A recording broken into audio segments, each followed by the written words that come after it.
So I'm Mike Bell, Chairman of the Asian Carp Advisory Commission, and appreciate everybody being here this morning. We get started, we'll just go around the table, let everybody introduce themselves and who they represent. I'll start with you. Thank you, Chairman. I'm Dennis Tillman with Tennessee Department of Tourist Development and Services Department's designee. I'm Bob Deasy with the Tennessee Valley Authority. Good morning. I'm Monty Blue. I'm on the TWRA Commission and I also work for Congressman David Costello. Stephen Logan, Army Corps of Engineers, Project Manager for Invasive Carp Program. Valerie McCormick, U.S. Army Corps of Engineers, the Chief of Planning. I'm Chip Hall, also with Corps. I'm a biologist there in the planning branch and currently assigned as a biologist to the 509 pilot program. I'm Cole Hardy. I'm the Aquatic Nuisance Species Coordinator at Tennessee Wildlife Resources Agency. Doug, that was perfect timing. We're to you now. You can introduce yourself and who you represent. Well, good morning, everybody. Sorry, I was a few minutes late there, but I'm Chuck Yost. I do external affairs Hey, buddy. for the Department of Environment and Conservation and serve as a designee for Commissioner Saggers. All right. Well, appreciate everybody being here today. And then we've got Mike Butler with Tennessee Wildlife Federation on teams with us. He's in DC. He's actually going to be able to give us a little update on some things that he's been involved in up there that concern Asian carp. We'll pick that up later in the agenda. And then also I've heard from Braden Stover with ECD, who's the commissioner's designee, who's not going to make it today. And then also Chairman Granberry, Chairman Granberry with who's the chairman of the Tennessee Fish and Wildlife Commission, who's also out of town and can't make it today. But we do have most everybody here and appreciate everybody being here. Before we have an agenda, but before we have an agenda, is there anything else any member would like to say before I get into the agenda? Seeing none, item number 2 on the agenda is an update on the T-CHIP program, which is the used to be called the A-CHIP program, and we changed it from Asian carp to Tennessee carp. And so I'm going to turn this over to Cole Hardy, if you can give us an update on the T-CHIP. We're not trying to brand them as Tennessee Carp or anything like that. That's right. So just a brief update on the harvest program. We're at 33 million pounds of carp removed. That's largely from Kentucky and Barkley lakes, although it does also include Cheatham, Old Hickory, and Pickwick. And we do have some active harvest going on Pickwick right now. Should also mention, in the past year, there's interest in expanding our program to the Mississippi River as well.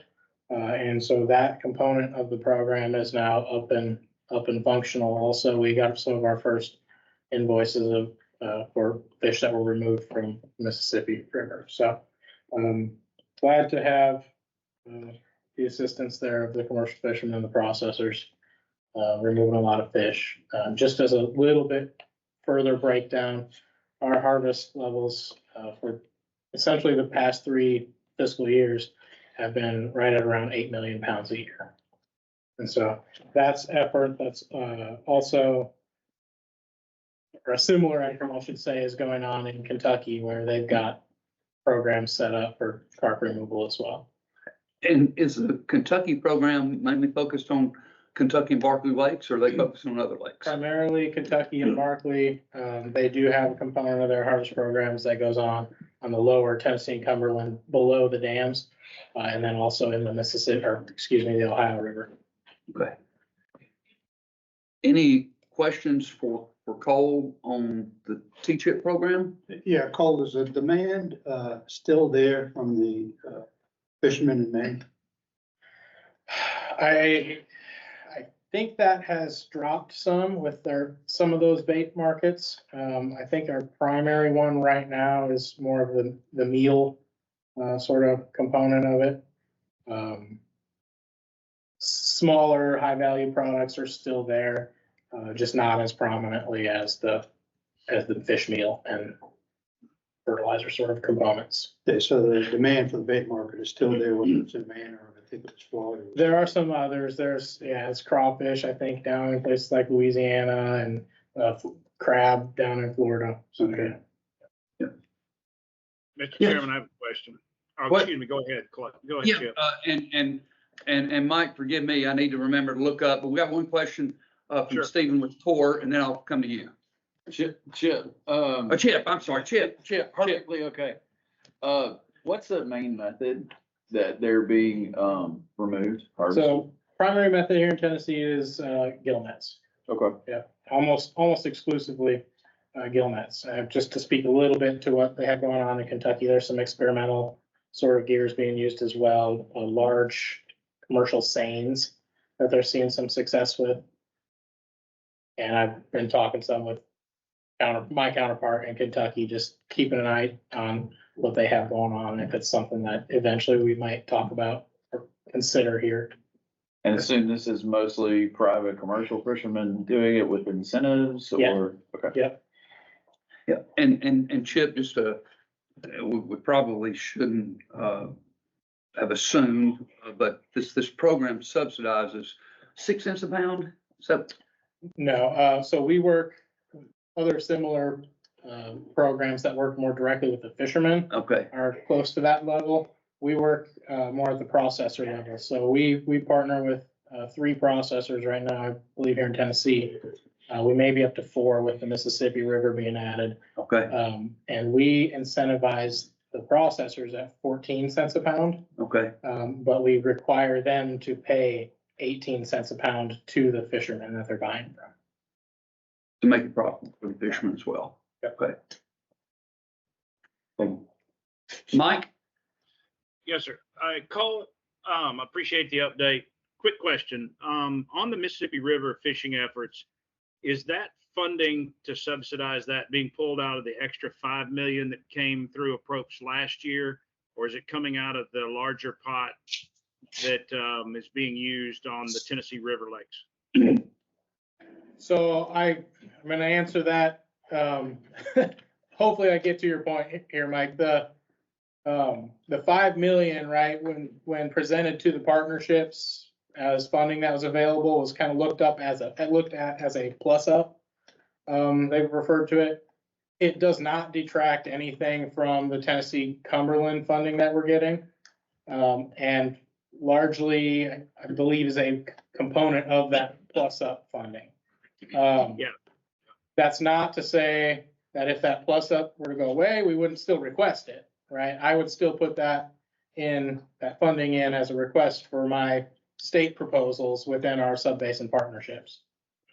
So just to give you kind of the Federation's perspective is we fought for that 5 million because it's really earmarked for the Mississippi River itself. And we would really, we're still fighting for that 5 million here in DC to be continued. I think it's important for market development and to keep the processors with a steady flow. But on the flip side of that, we want to be very careful that we're not diluting funds that is going to the Tennessee and Cumberland, because those are management issue funds that are trying to fix problems on Kentucky, Barkley, Pickwick, places like that. So I think it's critical for everybody to understand that 5 million plus up is specifically for the Mississippi River so that you could expand it. But we're not going to fix the Mississippi River. We're never, in our lifetimes, we won't make a dent in the Mississippi River.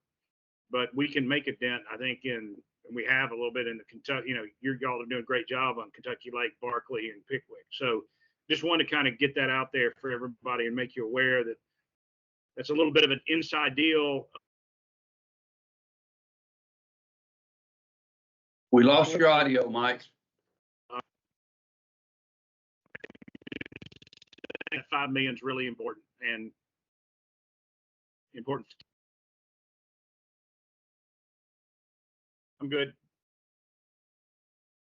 Yeah, Mike, we've lost your audio for some reason. Okay. All right. Cole, if you would, just for the benefit of anybody who may come online and watch this, when you mention the partnership, can you just give us an explanation of who the partners are and what the partnership is? Right. So at a kind of upper level, MICRA is an organization. And MICRA stands for? Mississippi Interstate Cooperative Resource Association. And so it's an organization that the various states in the Mississippi River Basin are members of.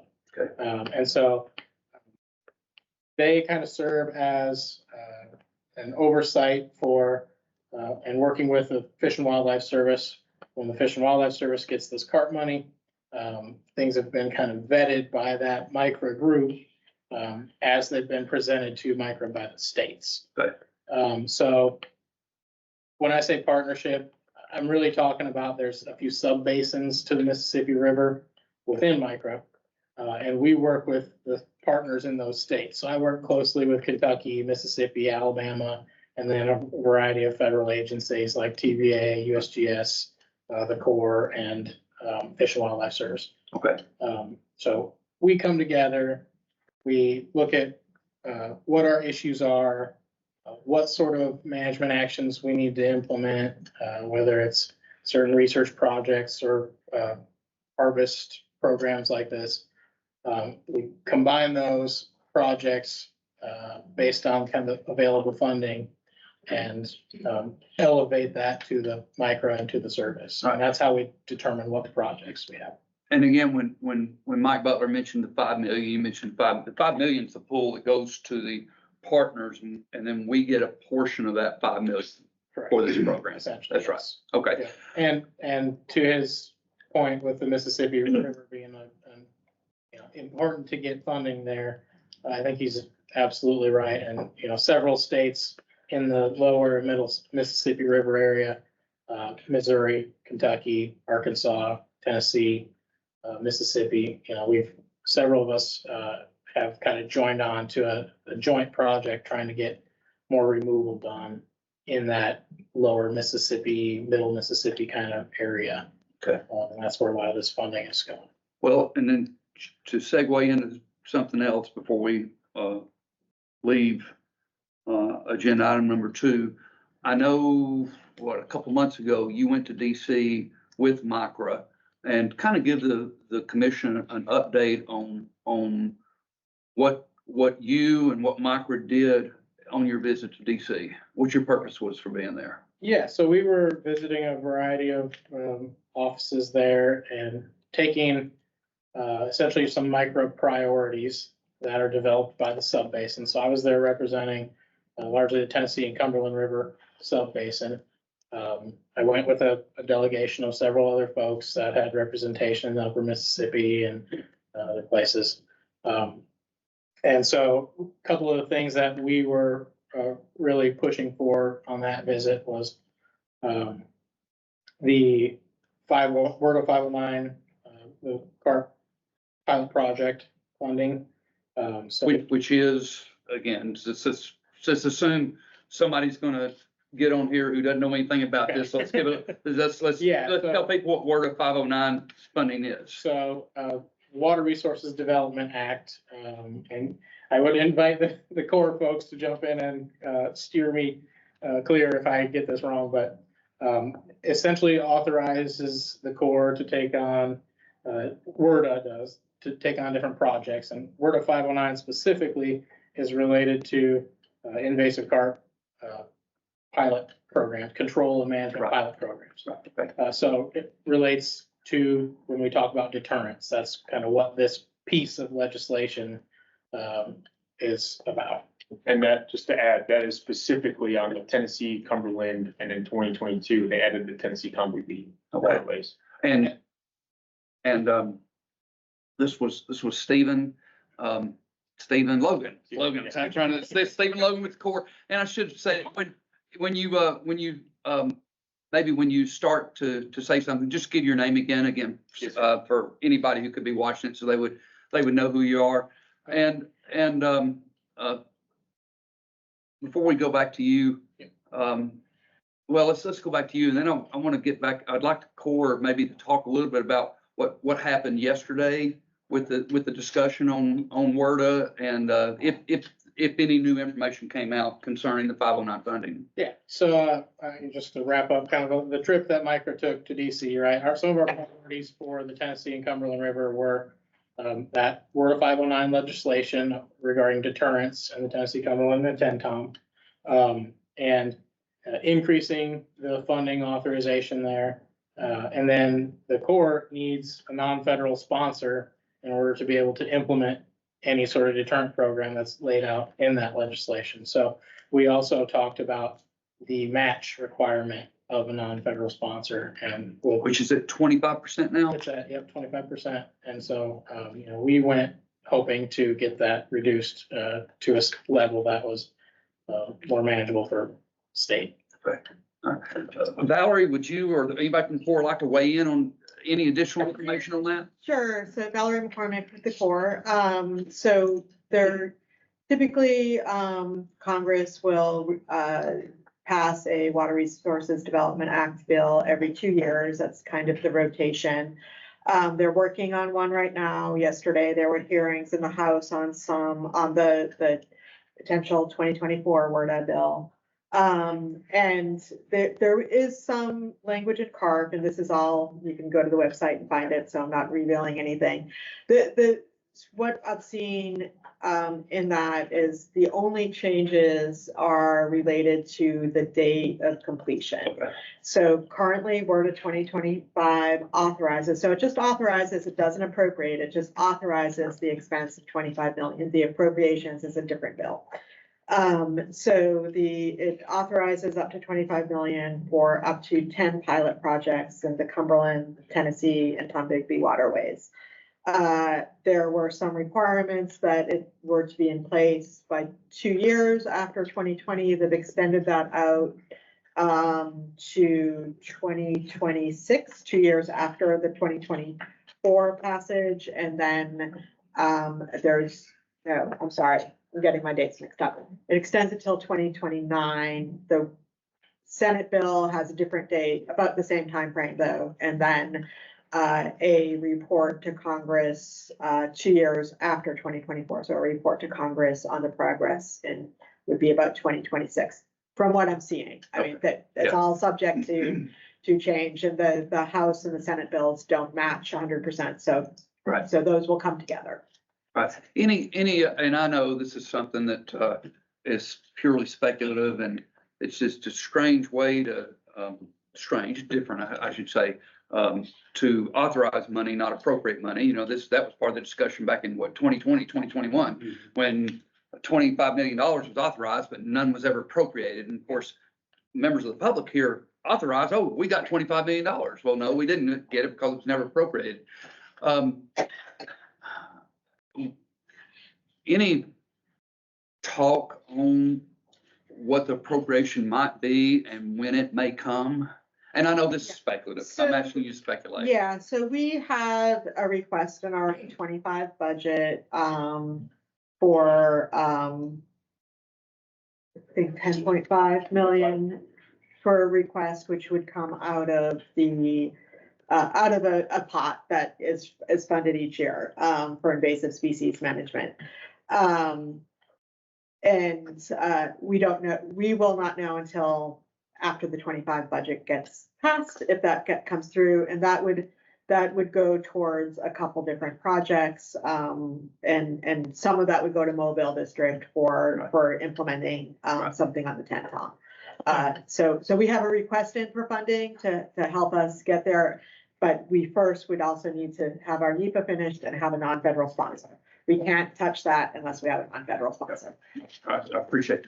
Appreciate Mr. that. Chairman, question real quick. Valerie, you, appreciate that update, Valerie. What constitutes a commitment of sponsorship? Is a written letter from a sponsor committing to it effective enough? What do we have to actually check that box? So first would be a letter of interest, and that actually helps us get in line for the funding. And then we need a project partnership agreement that sets the commitment for that funding. Part of setting up the program is to establish a new project partnership agreement template. So we have them for different types of programs, whether it's for flood risk management or other things. So this being a new program has a new PPA template. So that is being developed and being reviewed through different chains.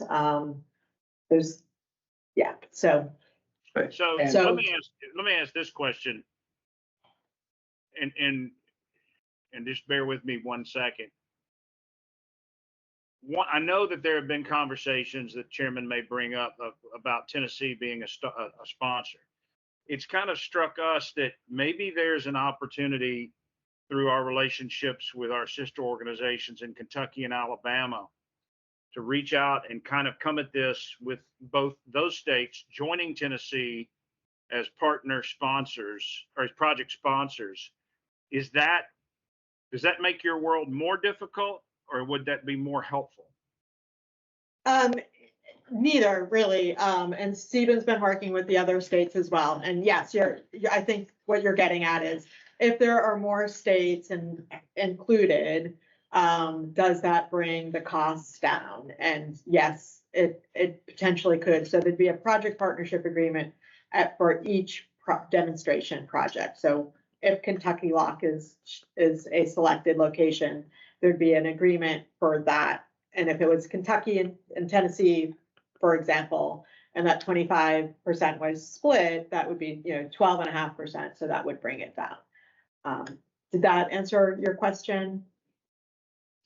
Yes, it does. And I think, Mr. Chairman, that's something that I'm here with the affiliate organizations in Alabama, which is very strong, and one in Kentucky whose focuses on water and invasives. And so there may be some opportunities to talk about beyond just the agencies that are talking with the Corps, having stakeholder-driven organizations to engage in those states to support the agency's efforts to build some momentum towards a three-state solution possibly. Okay.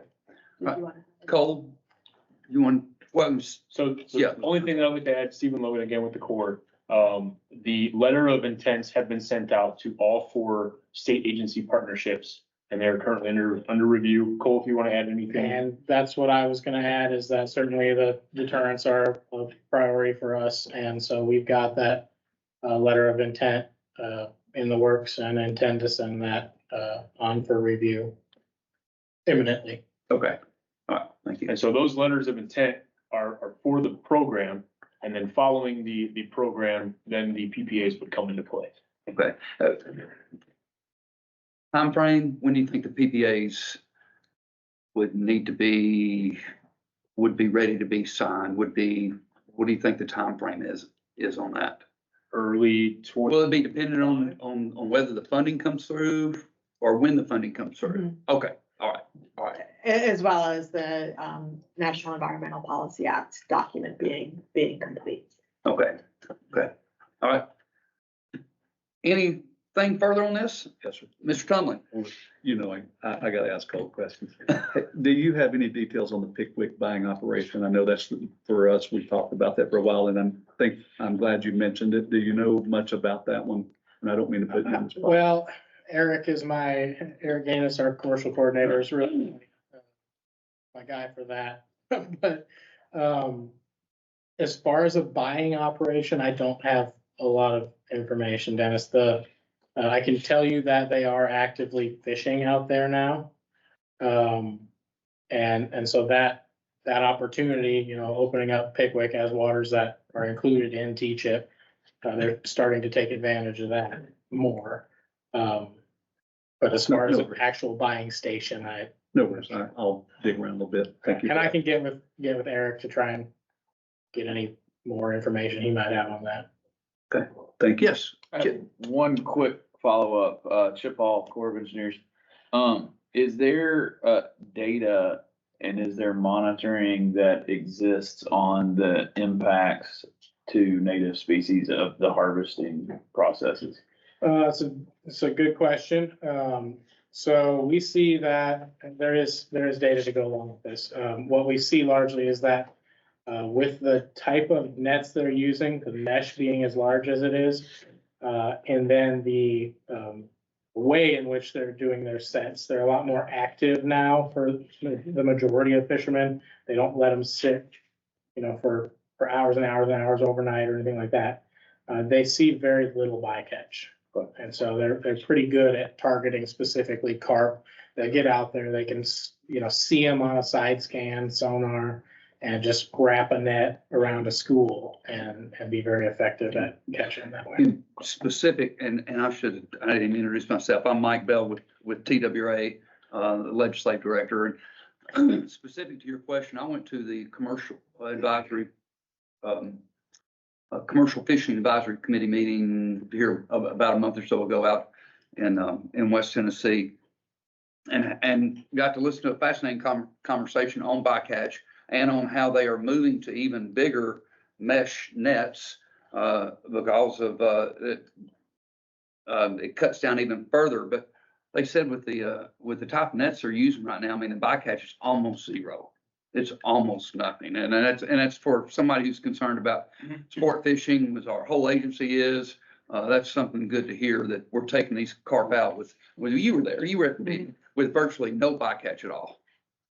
Yeah, Hey, Lonnie. just real quick, I wanted to go over just a few minor things I know. I was at Pickwick.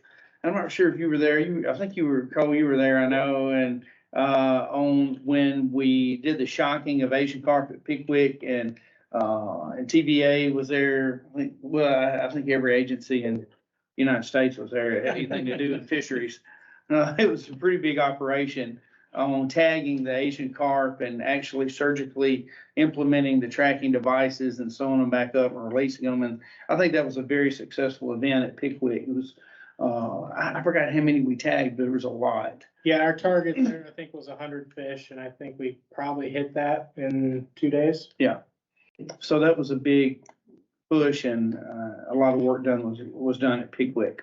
Mike and I went to that meeting, and that's at North American Caviar, and they are probably the leaders of the catch of this Asian carp. I'm from Henry County as well, and I have the privilege of going out with them pretty regularly on the different lakes and working with them. They're at, on an average now, about a 2,500, 5,000 pound catch per night. They mainly do it at night. They're mainly running nets. Sometimes that's typical. They usually don't start till the sun goes down, and a 5,000 pound catch is a good night right now. Mainly working on Kentucky Lake. There are some Barkley as well. Seen more success on Kentucky Lake than Barkley, though. I haven't been down to Pickwick, but they've got some people fishing down there. I do know that.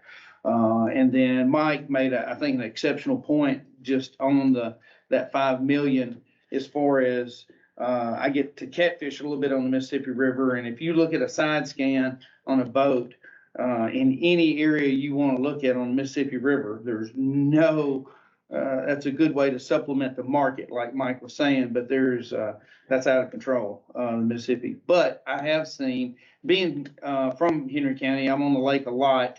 And you can tell the difference on Kentucky Lake at times, where Asian carp have been and they're not now, or they're not as plentiful.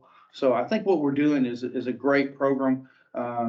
Congressman Kustoff obviously supports these programs that we're trying to get through, number one. Number two, he has been trying in the times past through our appropriation of the old earmarks program, trying to get some funding for that as well. Of course, that would be specifically for his district. It would be Kentucky Lake and Pickwick as well. So we're always in hopes for that. And I know that's your experience on Kentucky's anecdotal, but Senator Paul Rose, who lives in Tipton County, but has a lake house on Kentucky Lake, he tells me the same thing. And say, again, he'll say this is anecdotal, but he said, I'm on that lake almost every weekend with my kids on wave runners. I'm fishing. He said, we are not seeing the carp we saw 10, 15 years ago. No. And that's good news. And whether it's coincidental or not, the fishing for crappie and bass is coming back. We're definitely making a comeback to it, for sure. So it's looking up for sure. And this is the T-Chip program is a win-win successful program. Absolutely. Anyway, thank you. I would add that the economic development around tournaments and events are starting to come back. Yeah. So the economy, the impact on the economy, the filling of the lodge at Paris Landing, I'm getting calls about booking stuff. Yeah. Well, good. Anything further on the T-Chip program? Well, seeing none, we'll go on to the next item on the agenda, and it is possible opportunities. Mr. Tumlin asked me to put this on here he had something specific, and if anybody else had anything specific about possible opportunities for maybe new markets for the fish, and I was even gonna mention, we had one of the comments that came up, this last year in a legislative committee, when Representative Fritz, who's a warrior for his district, he was up there battling for an idea that he wanted to get passed. It didn't get passed through the committee, but he was battling for it. And I admire him for that. But one of the comments that came up was what can we do to help encourage more markets and encourage more opportunities for people to use these fish in other means. And he even mentioned that he said we should pass a bill, make schools have to serve this. We'd be all about that. I just don't know how. I just don't know what kind of fiscal note that would have if you passed a bill requiring schools to serve this. But that was just one of the ideas that was being thrown out. And I told him we were going to discuss possibly other opportunities to give people more and more incentive to catch these fish. So I'll turn it over to you. Great. Thank you, Mr. Chairman. I'm Dennis Tumlin with Tennessee Department of Tourist Development. I won't mention a specific company name because they didn't give me permission to mention their name, but we've been working with I've got a call later today on this project, but working on a company I'll say would be transformative for the market in searching for a suitable building. Has proven difficult in West Tennessee because they need a big natural gas line, and natural gas in their process doesn't exist readily available out there. So then you get into, all right, infrastructure grants and who's going to pay for a 4-inch gas line extension for 16 miles. And so we're navigating all that and finding an available building. So in West Tennessee and really in Northwest Tennessee, an available, suitable industrial type building doesn't really exist.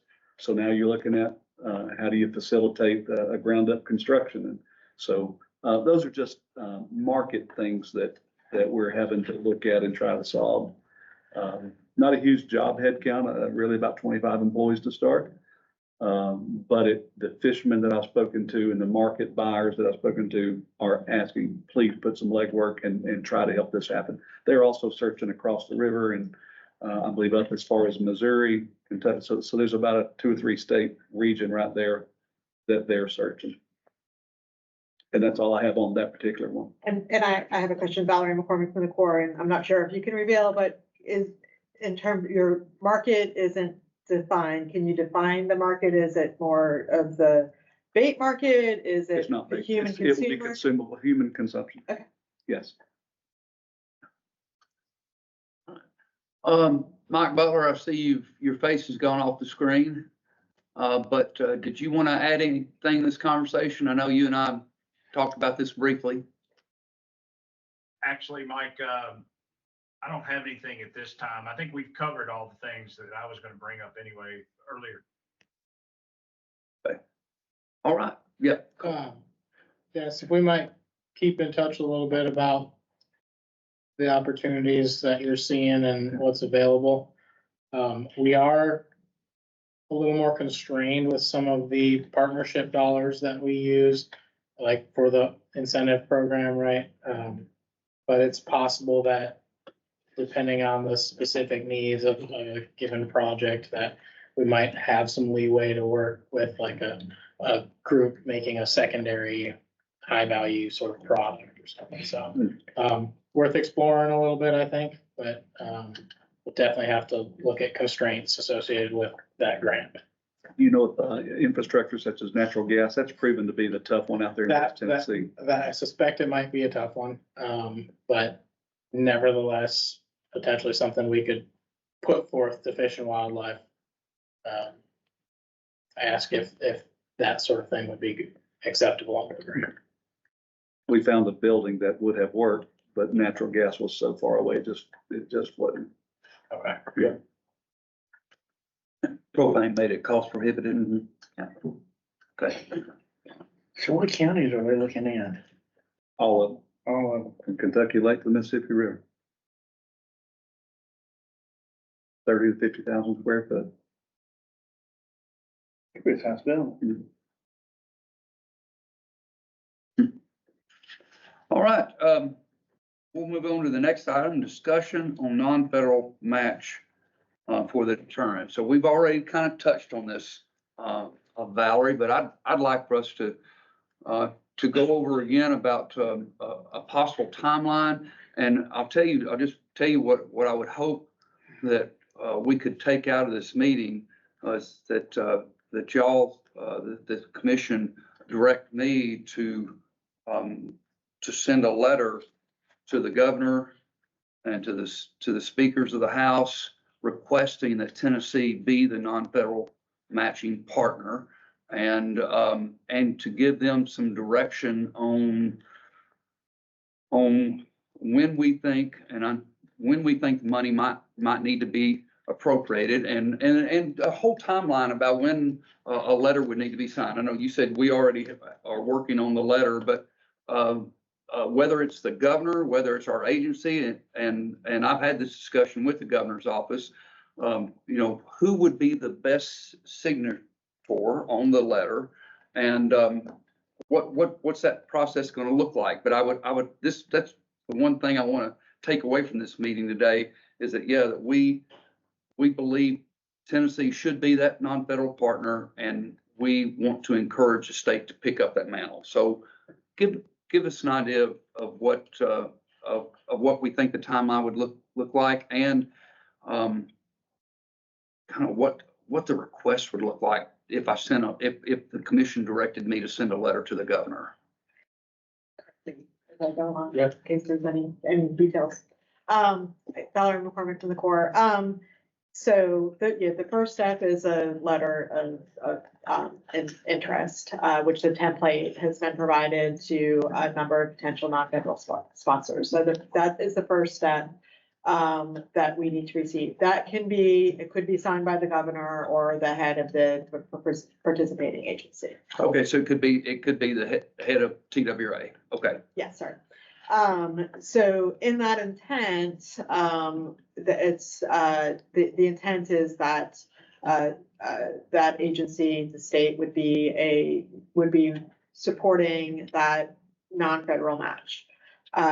We'll continue to collect those from anyone who's available. Okay, so multiple people interesting. could sign that letter of intent. Yeah. Okay, or Yeah. multiple organizations. Yeah, so if you go back to the prior hypothetical example, this Tennessee and Kentucky were both, if we received both of those, though, that they would both be non-federal sponsors for that 25% match, and then split Right. some way.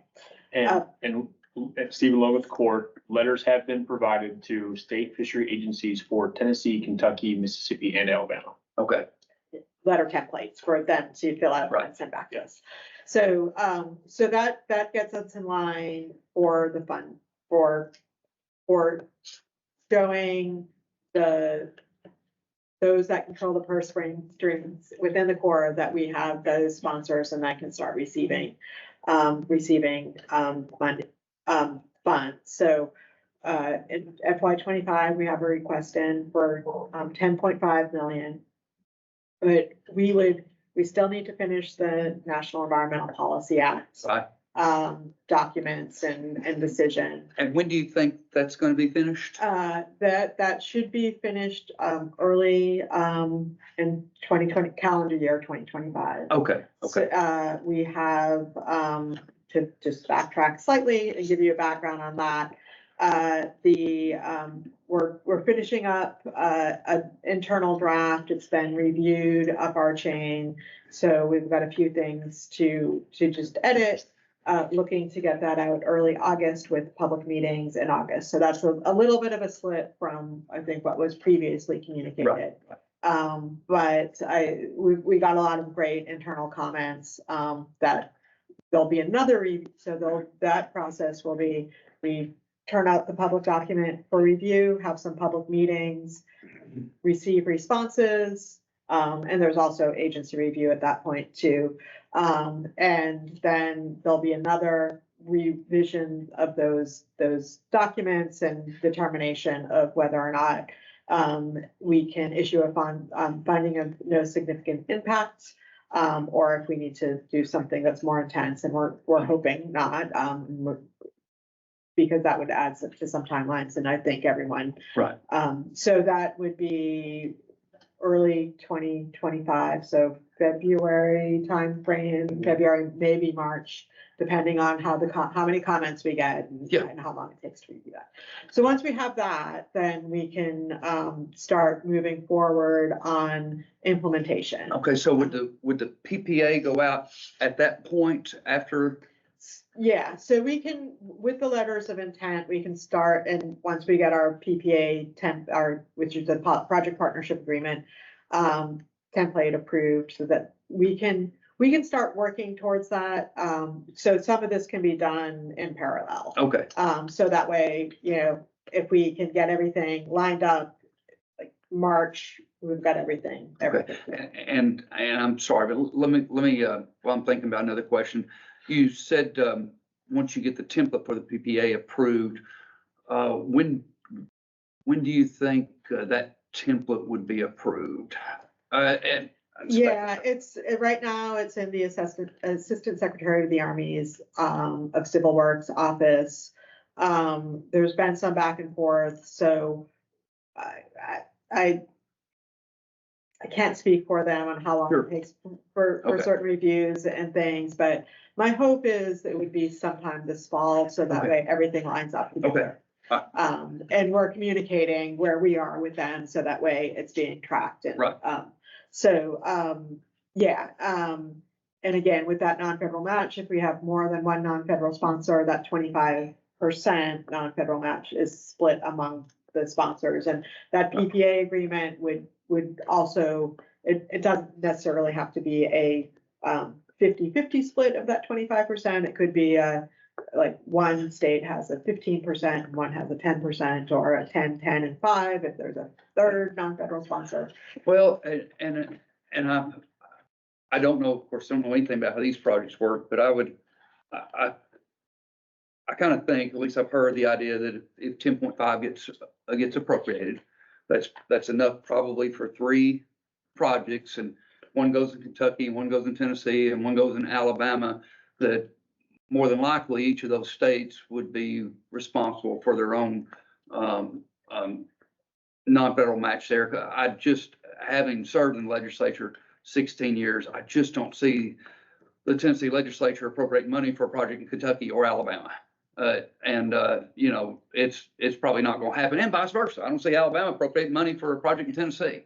And so I would think Tennessee's probably going to step up and should be the non-federal partner for the project in their state. Yes, and thank you for that. We've heard that from other states as well, and we've also communicated that with Congress, that's one of, an issue that the way the legislation is written doesn't address, but it's a reality, and we've communicated that, so. Okay. All right. Hi, obviously with PBA, you had mentioned that you had moved the public meeting comment period a little bit. Will you be having the public meetings in each portions of the state, east, west, and middle Tennessee? Stephen Logan, Army Corps of Engineers. So because it's across the program, it covers the Tennessee, Cumberland, and Tennessee Tombigbee watersheds. We decided to do 3 total public meetings. One will be hosted in Nashville to kind of provide a location for that, Cumberland and Tennessee River. Our second location will be in Florence, Alabama, to kind of help the lower upper Tennessee River and Tentown. And then our last meeting will be virtual. So that way anyone cannot attend based on those locations. They have the option to attend virtually. Okay. And when do you think those meetings would take place? And I know you don't have an exact date, but when do you think those meetings would take place? Based on a recent update, we're projecting end of August. So I believe it's August 22nd through the 28th, or end of August is when those 3 meetings are anticipated to take place. Okay.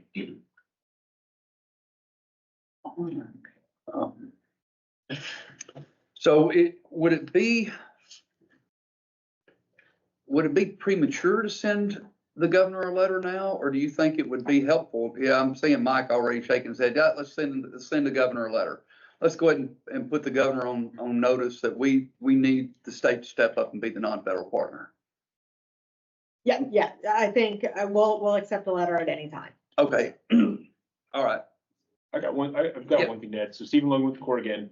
You did reference that 10.5 million that we have requested. I just want to make a note that 10.5 million is project funds for potentially up to 3 projects. Right. You know, so if Tennessee was a sponsor, you may not be required to provide 25% of 10.5 million. It Right. depends on the project cost. So at that time, the deterrence, whatever we use, what type of application we use, if it's not what we anticipated, and it is cheaper, or the route that we decide to take is cheaper than what we initially anticipated, then it's 25 million of that project cost, not what we assumed.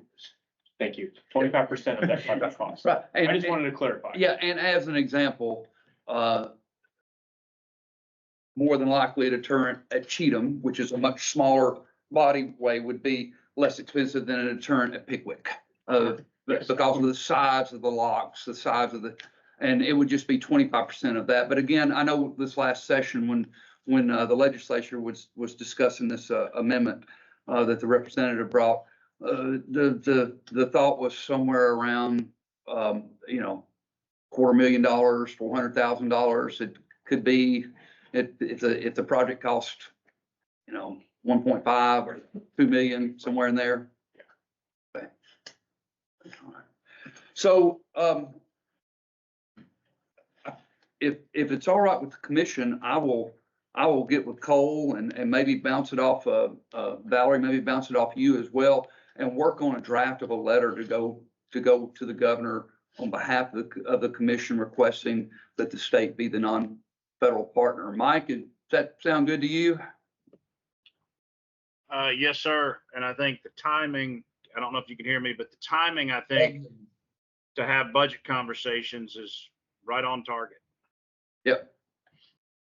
With that, Mike, would that be the state being TWRA? I think, And that's something I'm still a little confused on, but I think it's the state. The money would come from the state, not from TWRA. I would concur with that. Yep. I'd agree. Because this is a state issue. It's not just a TWRA issue. Right. I'd say Director Maxidon would concur with that. What? Director Maxidon would concur with that. Yeah. Well- The state would be the non-federal partner. So I thought it was clear in my head, but I guess it's not now. So it just help me.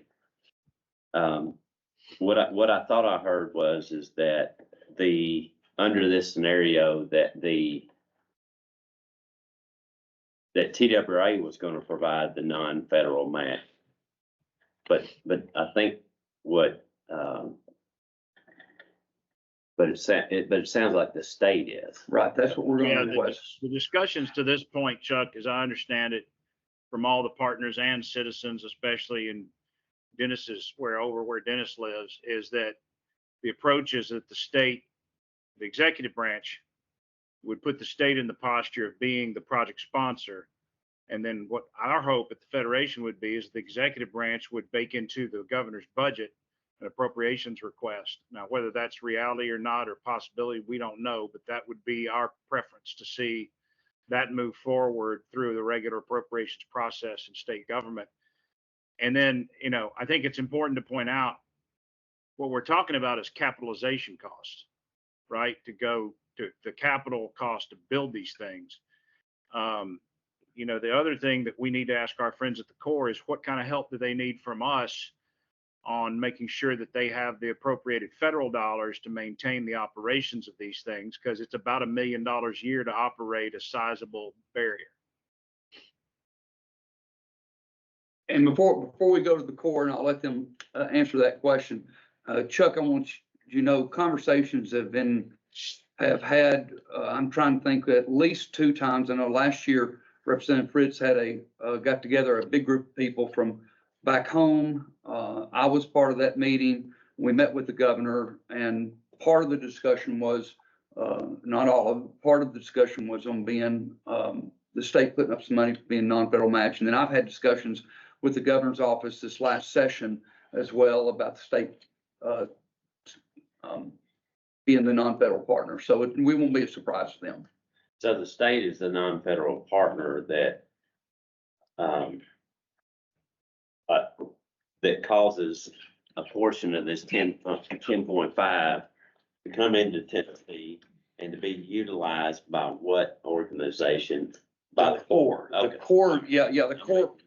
Well, and it The wouldn't be the Corps entire 10.5. It would be roughly a third of that, Chuck. Yeah, The okay. Corps builds barriers, state agencies don't. Gotcha. I'm following now. Thank you. So it's Okay. a federal, the way to look at it, I think, is it's a federal project that has a requirement of a 25% state partner.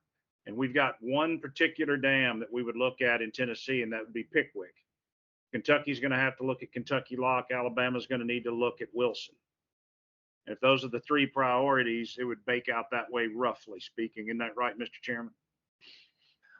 Well, exactly where they go is still yet to be determined. And I think that's, and I think that's gonna be part of I'm assuming part of the whole public comment process. That's gonna be part of the, does the state step up and become the non-federal partner? If they do, then they may have a little more say in where the barrier goes. There's a lot of different factors, but those sites have not yet been determined. Monty, No, that's you were. fair. That's fair. Well, yeah, that's what I was gonna say. Where's the Corps leaning to, or where's this gonna go, and exactly what type barrier is it gonna be? What? Yeah, Chip Hall with Corey. So, and Stephen, jump in here, as you see fit, but, we have recommendations that is included in the, draft EA that'll be coming out to the public, recommendations from Micra. And it lists Micra's prioritization, recommendation. That would be one piece of the pie that goes into making making decisions of where, a deterrent could go. Another piece of that is a non-federal sponsor, right? As of right now, Micro's recommendation has Kentucky Lock and Barkley Lock as the first two priorities. However, if we don't have a cost share sponsor at those, and we have one for the third or the fourth, or even the fifth or the sixth, then that's who we have cost share sponsors for. And so that would be a second piece of the pie as far as making a recommendation. The environmental assessment, the draft EA right now is for the program. So it's a programmatic EA. It doesn't have strong site-specific ideas for impacts for any certain type of deterrent. And there's lots of them, and the EA even gets into a discussion of unknown technologies that may emerge between today and the future when this happens, right? So we don't know exactly what it would be. However, we do have a lot of deterrent or a lot of data on BAF, which is the bioacoustic fish vents. We have a lot of data on UADs. Stephen, can you tell me what that stands for? Underwater acoustic deterrent. Thank you. System. And so, and those are the more expensive measures that we know of right now. So we've used that to kind of estimate some of the costs as far as a deterrent would go. However, we don't know at this point, not knowing where we would be looking, not knowing what the specific site conditions would be where we might look, that could weigh into that decision process of what measure could actually be employed in that, deployed in that location. Right. Monty Blue again with the TWA Commission and Congressman Kustoff. Cole, let me ask you this, and who's the lead on our program that we were talking about, we did at Pickwick down there? I know the Corps, I know TVA, U.S. Fish and Wildlife was there. You're We were talking there, specifically the tagging effort that we right, did? right. And what data can we get from that, and what do you think that will weigh into on what the Corps decides? That project is kind of a combination there. It was largely work that we were doing as part of a USGS Geological Survey project. We sort of share that. We've got, I would call it a sister component to that project. And those fish that have been tagged over the course of the last several years, this multi-year project, have been and are contributing to the data that Chip just referenced, right? So we've got receivers throughout lots of portions of the river, especially near the locks and dams, and especially down at the Barkley deterrent down there at the back. And so any and all of those fish that we put tags out into the system, as we download those receivers, are contributing data to how frequently fish pass through a lock, when they go the other way back down through a dam. Gives us some information about general areas they're using, if they've died, you know. So those projects are contributing directly to that. And Yeah, Bob DC with TBA. Have you received any data yet to tell us where the fish are moving? So we do have some pretty interesting stuff, and if you guys have delved into any of that, feel free to bring anything that I don't mention up, but we get some pretty good information about deterrence effectiveness. So like the BAF, some of the most recent information that we have shows that during those warmer months especially, right, we're stopping about half of the fish. There's other interesting information as they pick that study apart a little bit, that certain times of year it's more impactful. In the cooler months, you know, fish tend to try to challenge the deterrent maybe once or twice and then head out, versus when it's warmer weather, we see them trying to move more. They might challenge it multiple times and then finally make a passage. So we've gotten some of that timing of movement sort of patterns down. Still, I would say more to be learned and added as we encounter different flow variables and things like that. Have you seen them starting to shift versus going up towards Barkley, coming back towards Pickwick or Wilson? Have you seen any of that activity? We do have receivers up through Gunnersville, I believe it is, and we've not picked up fish on those upstream receivers up near Wilson, Lock, and beyond. And so that's a good thing, especially as we get more fish put out into Pickwick. I suspect they're probably sticking maybe more to the lower end. We've seen some interesting movements of fish that tend to go downstream. You know, we've seen a lot of our fish that were tagged in Pickwick or Kentucky at one time or another head out of the system and go all the way down to the Ohio River. We've also seen some fish return, you know, and it's typically those ones that have had some experience crossing the lock before that might do it again. We've seen fish go from tagged in Pickwick, leave Pickwick, head down for Kentucky, maybe even get into Barkley through the canal, and then ultimately come back and get back to Pickwick. So there's a whole range of things that you might see, from fish that move a lot and are good at it, and to fish that stay in one area and are, you know, just kind of hunker down there and live out their lives. So. Nicole, Monty William, TWI, still there's no sign of reproduction, I guess, on. We've not seen any successful recruitment within our systems at this point. So we're doing larval tows and light traps, and we've got a lot of people out setting nets and electrofishing, and the public, you know, calling in, and we're any lead we get like that. Had a couple in the past week or two where folks called in and said, "Hey, we saw small fish jumping. We think it might have been carp. Will you come check it out?" And, you know, we sent a boat out and met one of the fishermen there that had seen it. They pointed out what they were seeing. We shocked, and it was shad.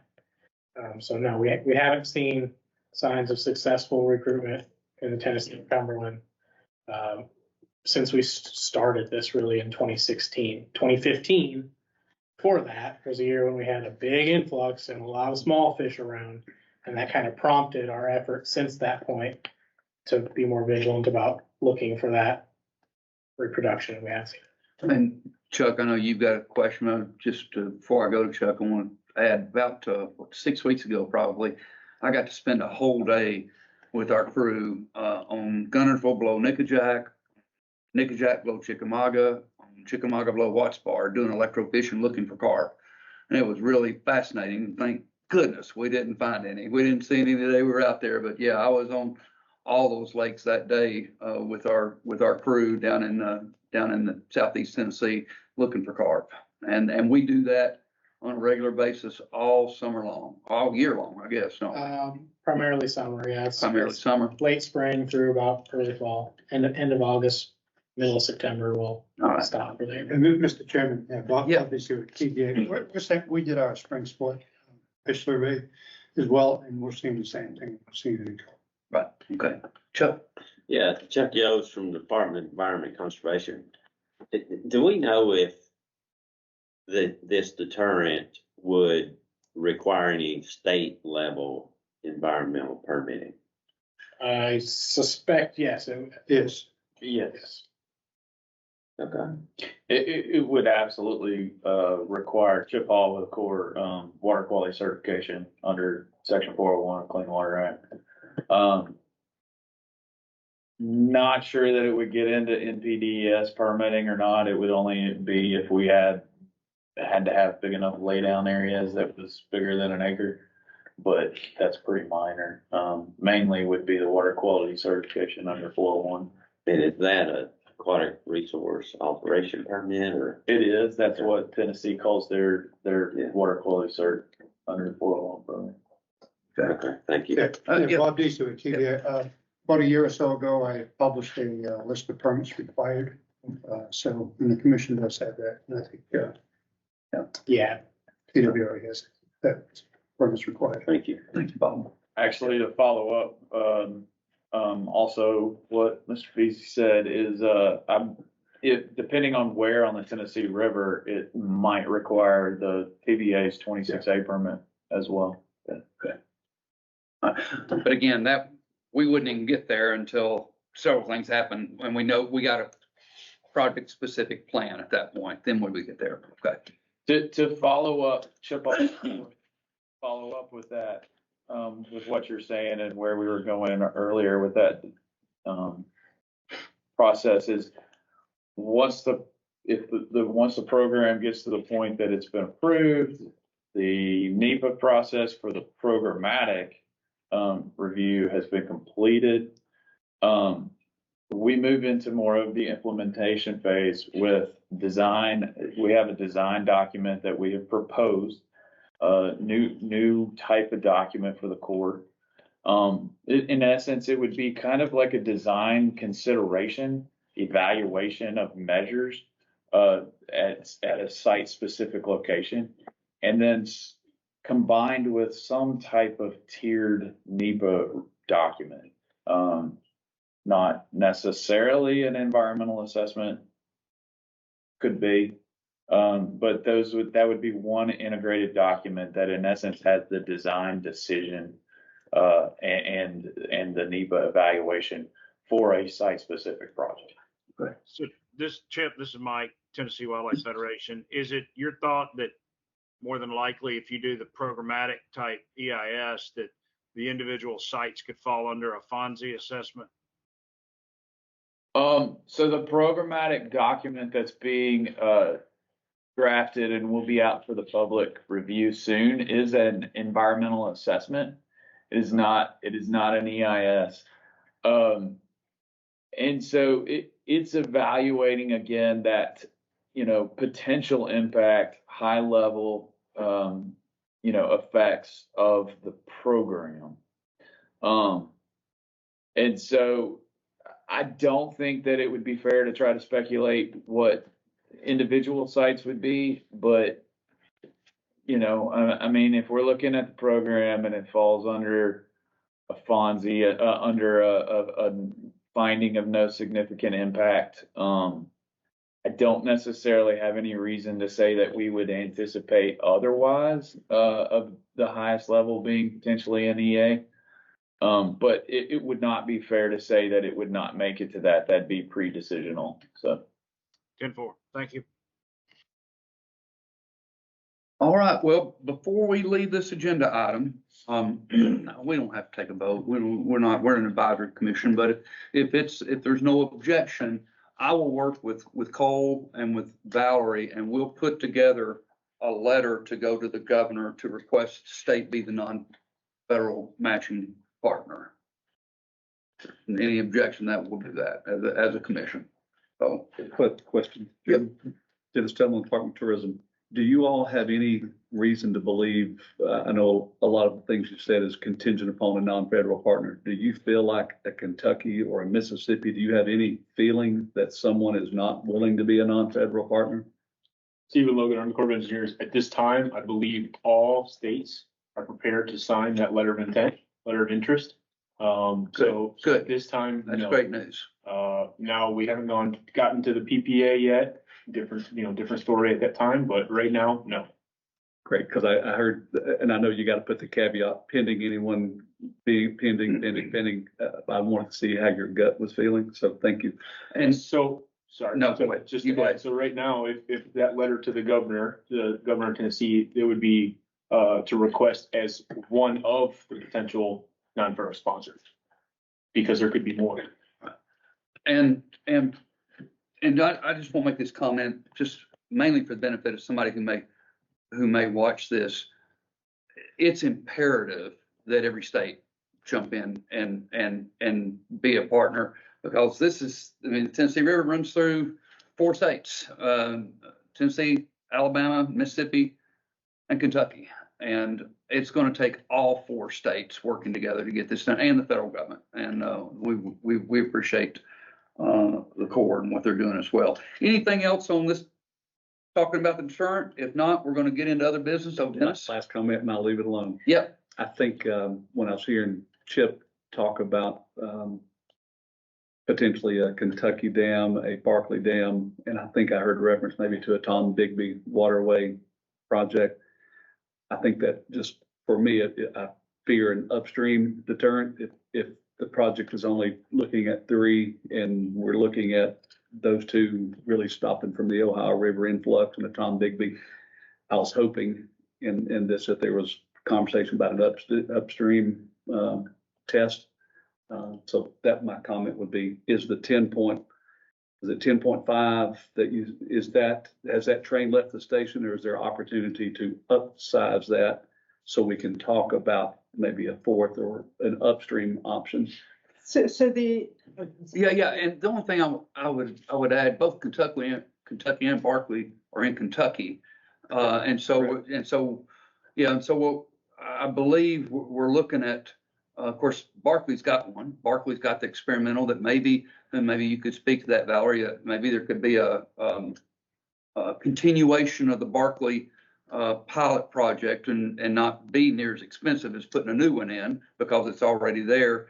But no, I think we're looking, while they did mention Kentucky, Barkley, and Tom Bigby, but no, we're looking at a Tennessee specific project included in this 10.5 million, I think. And I'll let you go. Yes, Valerie McCormick for the Corps. So to answer the question about Barkley first, yes, that is a consideration. Is there some way that it would a document, or would we be able to just sort of transfer the responsibility and ownership under this program? So that is certainly on the table. And Fish and Wildlife has extended their initial program to kind of help keep us get to that. That's kind of bridging that gap till we have our program in place. Second point, going to the other locations, is that the way Section 509 is written in WRDA is that this is a pilot program. It's not permanent. So just want to emphasize that this is still a pilot program, and part of that is to evaluate the effectiveness of various barriers. So with that, with the effectiveness, part of that, this also played into MICRA's assessment, is that to evaluate effectiveness, you have to have the carp present. So the selection of the priority areas are based on where the fish are. And the the legislation also authorizes up to 10 barriers. So we'll start and we'll build. So we can, but currently we can only expend up to 25 million. And unless there's some other legislation that increases that authorization at that, when 25 million is expended on the program, we're done. So there's a couple constraints and caveats with the legislation that's. And did I answer your question about the upstream? Yes, and Yeah, just to add Chip Hall with the Corps, Stephen and Cole, priority 3 or priority 4 is Pickwick or Wilson. So there is a Tennessee specific project that is in that top 4 prioritization. 4 and 5 are Tennessee locations. Okay. It's Cheatham. Cheatham. Yeah. And something that Cole spoke of earlier is important to think about when it comes to Barkley and Kentucky, the canal. And we do have an existing deterrent at Barkley. But in reality, to really see how a barrier at either Barkley or Kentucky can work, they have to act in tandem, right? If you put a barrier at Barkley, you can still have fish coming up through the Tennessee undeterred, come through the canal into Barkley, and vice versa. So Micah's recommendation does take the canal and the fact that Barkley and Kentucky are so tied together because of the canal. I agree. So- Yes. Already, Tennessee Wildlife. I would, I guess, just add, spoke some of Micah earlier and that delegation going to DC, and I suspect that will continue to be a point that we take to the Hill, is that requesting that the authorization for 25 million be increased significantly, because we are looking at that being a limitation right now, with whether it's 1 or 2 or 3 deterrents. I don't suspect that money will have a lot of legs beyond that. It's something that we need to make a priority, I think, going forward. So Dennis's comments made me wonder, is there potential for you writing this letter, the governor saying, the governor approving it, and then one of the projects not happening, or no Tennessee project happening? Stephen Logan, Army Corps of Engineers, the potential, yes, that is a potential. We hope that doesn't happen. As of right now, our top 3 projects, as previously stated, were Barkley, Kentucky, and then Tenn-Tom with that requirement in Word of 2022. And we have the 25 million, and that includes O&M out of that 25 million. So if we wanted to have 6 projects, 6 deterrents, we might only be able to have them in place for 2 years. I don't know if that would be acceptable. If instead of having 3 deterrents for, say, 8 years, that's the balance that we have to try to figure out with that 25 million. Yeah, and Chuck, just to, if you're going here, and what I would see happening is if the governor signed the letter, or we signed the letter, whoever signed the letter from Tennessee, it would be contingent on that project being in Tennessee. That we would not be committing money to go to another state. And again, the other states feel the same way. It's nothing, we're not going to help Kentucky. No, it's just, we spend money on Tennessee specific projects. Kentucky spends money on Kentucky specific projects. And our commitment to be a non-federal partner would be contingent on that the project be in Tennessee. Yeah. Mike? Yeah, real quick, Valerie, I just have a quick question. Mike Butler, Federation. So the reauthorization of the original 25 million up to 10 projects, I think, is what it was stated as earlier. Is that right? Okay. I'm seeing nodding of heads. And what I'm hearing you say is that in the current WRDA for appropriations, you're looking at 10.5 million. Is that accurate? So, yeah, kind of, to clarify. So, the WRDA authorization, the 25 million stands. The only tweaks that Word of 2024 is making is the date of the implementation and the reporting. So it just extends the timeline a little bit from what the initial authorization was. Same So it's language, still- just extending the timeline. Yeah. So it's basically strike 2024, replace with 2029, real simple. No change to the 25 million.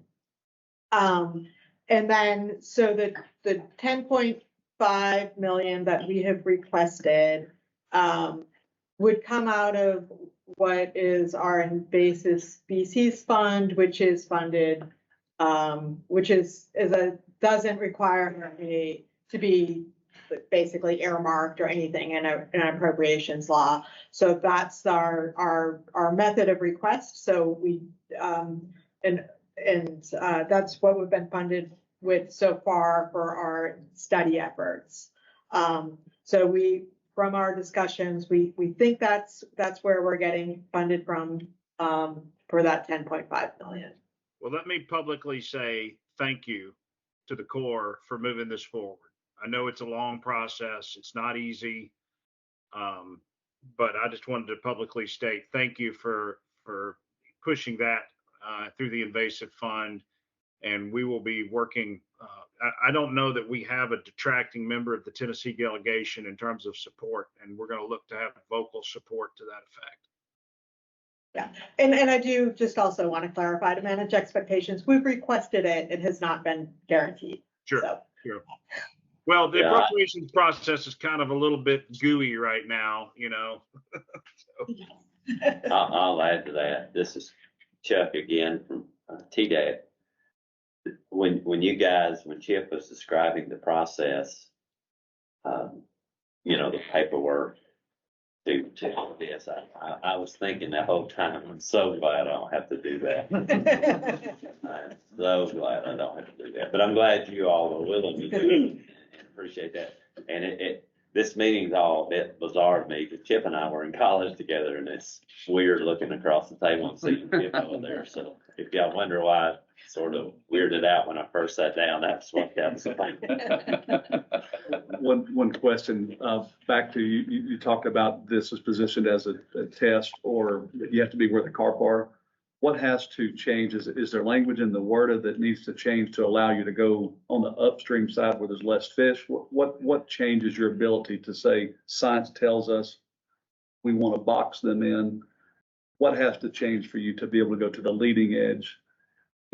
I'm trying to think I know where we are currently, but what needs to change? My first Stephen Logan, Army Corps of Engineers, my first assumption would be the removal of the reporting of effectiveness. Yeah.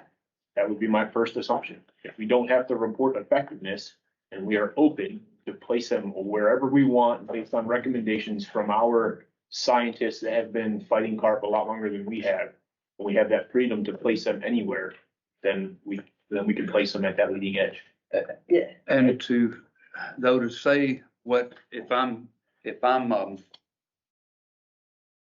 a member of Congress and I'm sitting in the committee and I'm hearing this debate, though, what I'm saying is, well, if this is a pilot project, how you gonna know if it's working if you don't test effectiveness? I mean, I'm playing the devil's advocate here. I'm the biggest devil advocate. Yeah. I'm wondering why the multi-year test at Barkley, I almost feel like, I've been on this committee now 4 years. Yeah. Knocking on 4 years.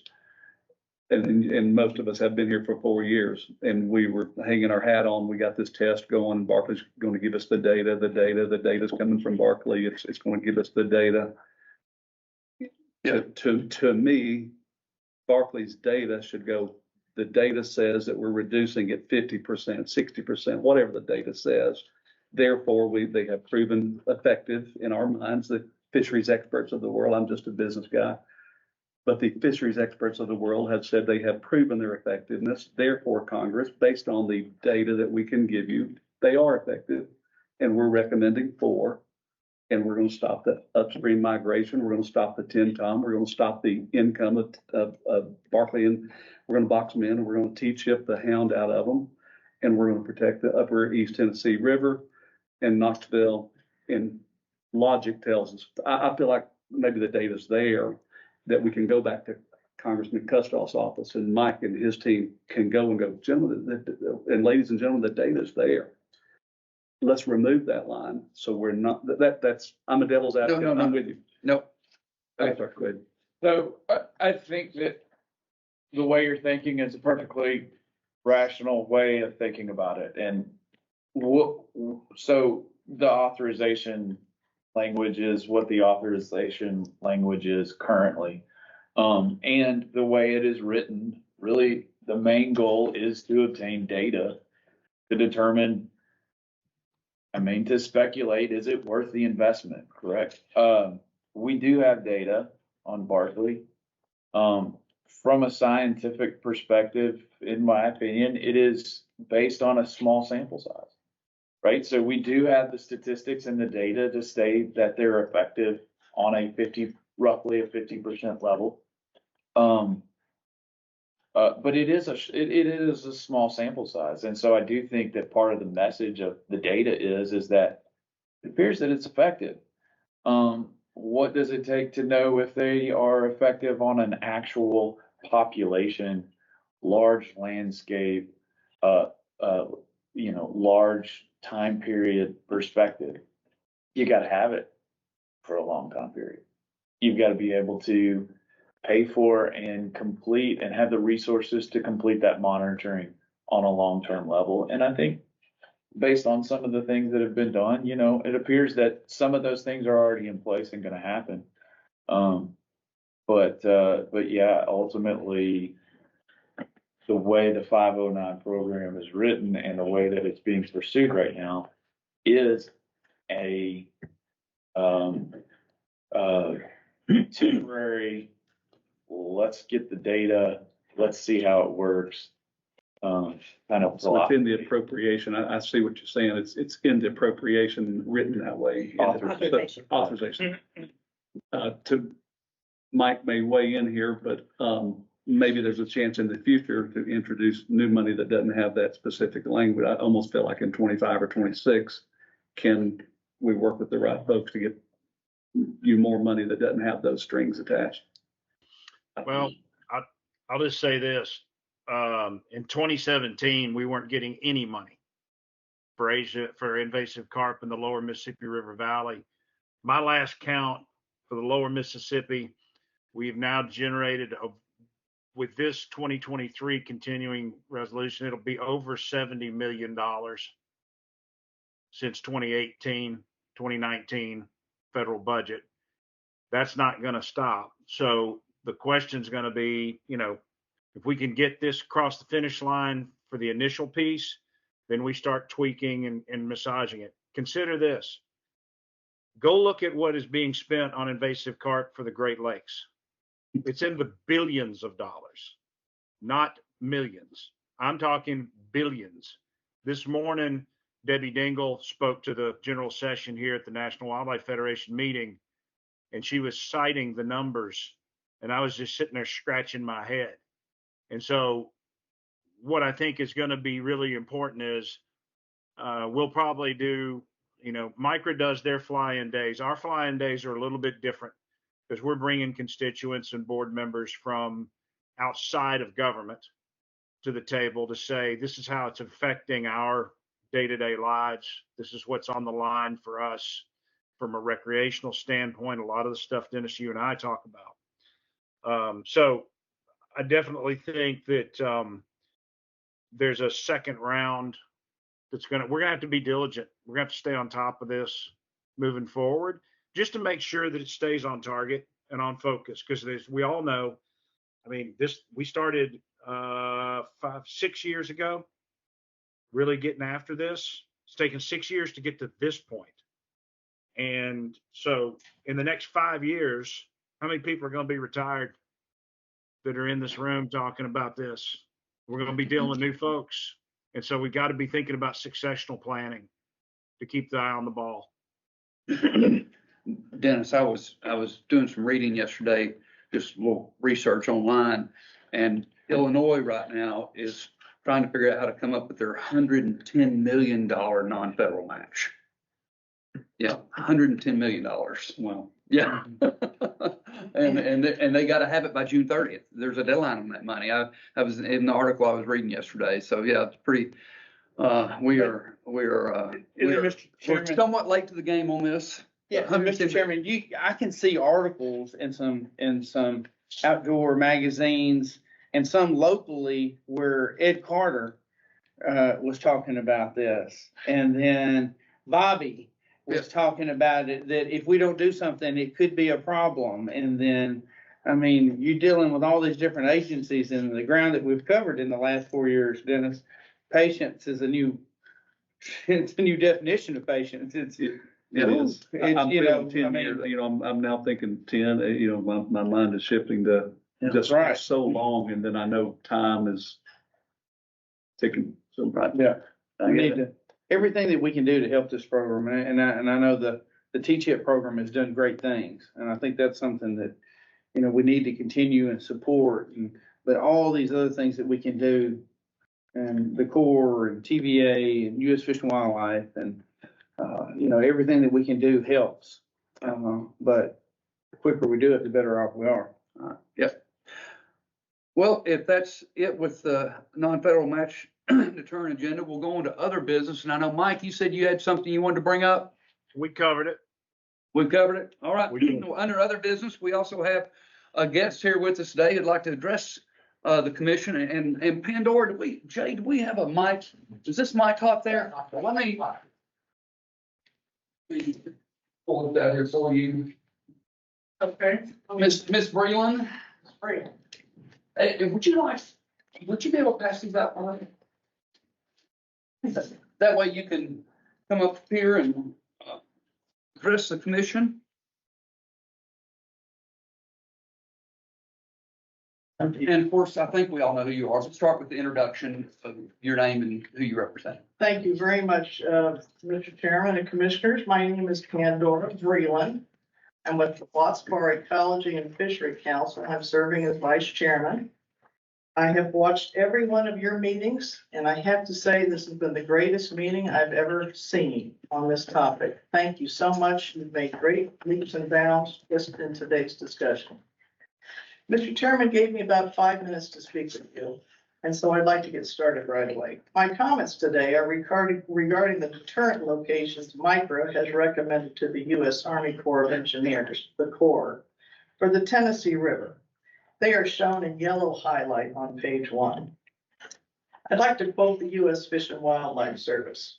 Mature Asian silver carp individuals undertake long-distance upstream migration at the start of a rapid flood and water level increase, unquote.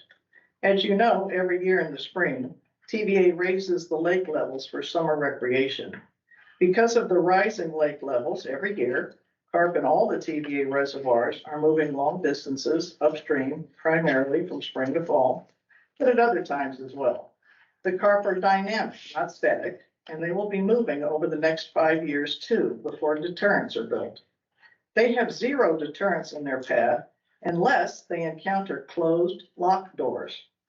As the carp travel from Wilson Lake up through Wheeler Lock and then up into Wheeler Lake, they are on the way to encountering 5 either very good or good rated reservoirs capable of providing nurseries for their hatchlings, according to the U.S. Geological Service's Blue Egg model, which is shown in green on page 1.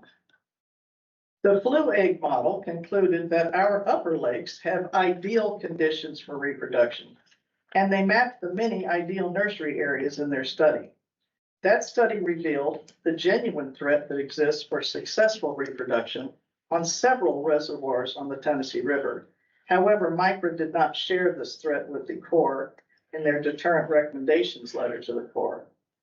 MICRA also wrote to the Corps in that letter that a presence of a low-density population of carp above a dam is not a reason to forego protection of that reservoir.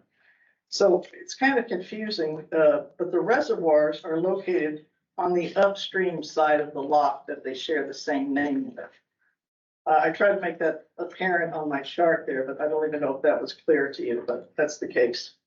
Please look at the invasive carp map on page 2. There lies the proof of their extraordinary reproduction success. And it only has taken 50 years to accomplish that. Micra's statement was incorrect because low-density carp populations are a danger. A breeding-sized group of carp can be as small as 15 carp. Today, I heard you talk about WRDA Section 509. I believe that needs to be amended so that a preventative deterrent can be placed at Watts Bar Lock. The bill language now seems to be restricting deterrents to locations to places where carp are present in order to test the effectiveness of barriers. Prevention always should be the priority, even over testing effectiveness. As Micra did not recommend a deterrent at Watts Bar Lock, the 4 carp-free Upper Tennessee lakes have officially been abandoned and left defenseless because the carp aren't present there in big enough numbers to test today, but they will be there soon.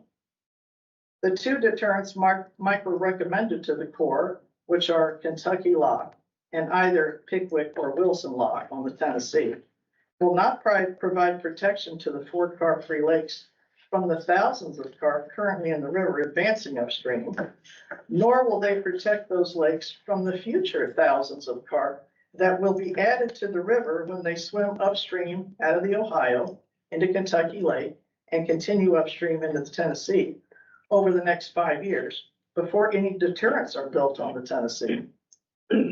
We do know for sure one, and observed was a small group that had already made it upstream into Chickamauga Lake in 2019, a mere 44 miles from Watts Bar Lock.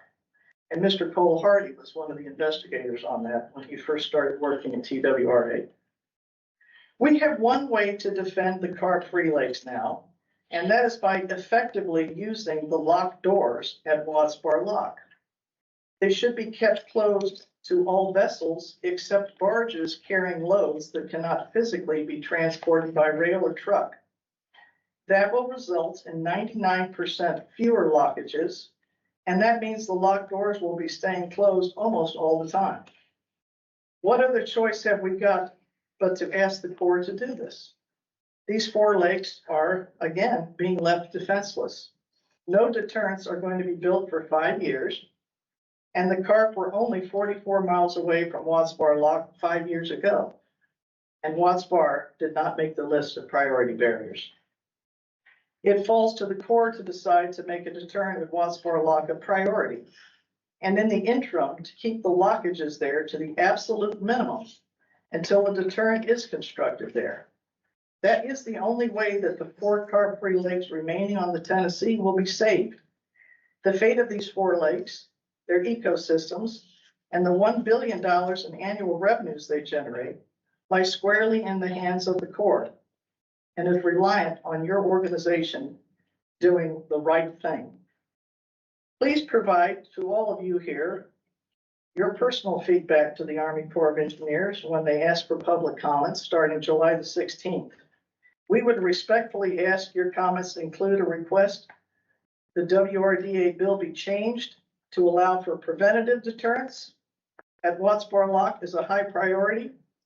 We would ask that the Corps keep the Watts Bar Lock closed except to barge traffic moving cargo that cannot be moved by other means. And finally, please ask the Corps to reduce the number of lockages anywhere they can on the Tennessee River, because that is how the carp are moving upstream. Thank you so much for your time. Thank you. Thank you, Ms. Freeland. Ms. Freeland, are there any questions for Ms. Freeland before she sits down? Just want to make sure. All right, hearing none. Thank you for coming Thank today. you so Appreciate it. So any further business anybody would like to bring up? No, I think it's probably sitting on PVA. I don't know if, if we have a flow chart.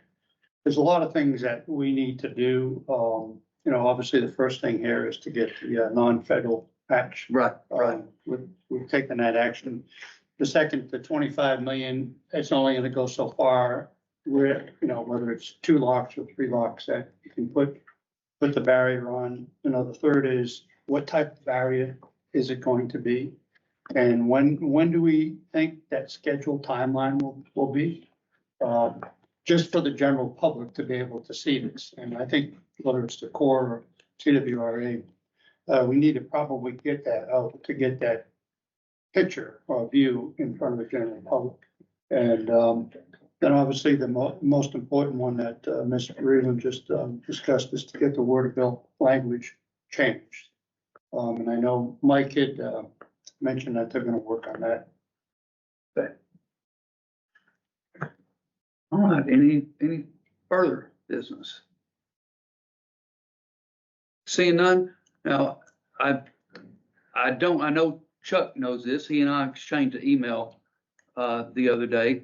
This commission was created by executive order, and that executive order actually expires the end of this month. So it'll be up to the governor about whether he extends the executive order, recreates the commission, or just lets it go. That's a conversation I'm sure to be had. That's in the governor's office. I've actually got a meeting on the 17th, July 17th with the COO. But I appreciate everybody's service on this commission. We may not meet again. I'm not sure. So I do appreciate everybody coming here and being on this commission and meeting. Like a lot of commissions, we were interrupted during COVID. In fact, we got started, I think this commission had 2 meetings and then COVID hit. And like many other boards and commissions at the state level, for about 1.5 to 2 years, not much went on unless it was conducting a vital business. Boards were having a lot more direct control over certain areas. And this was just an advisory commission. So we missed some time during that period. But again, I appreciate everybody's service on this commission. So anything further? Mr. Chairman, I would Yeah, offer Mike. one thought on that. I appreciate your clarity on that. And obviously it's the governor's prerogative as to what he wants to do moving forward. But if it is not renewed, I might propose that we keep this group together as an ad hoc working group that would be unofficial, just to make sure we drive these initiatives across the finish line. Yeah, we absolutely can do that. Something that we can work on and we could continue to meet. And that'll be part of the discussion I'll have with the governor's office. Yeah. All right. All right. Well, then seeing no further business, we're adjourned.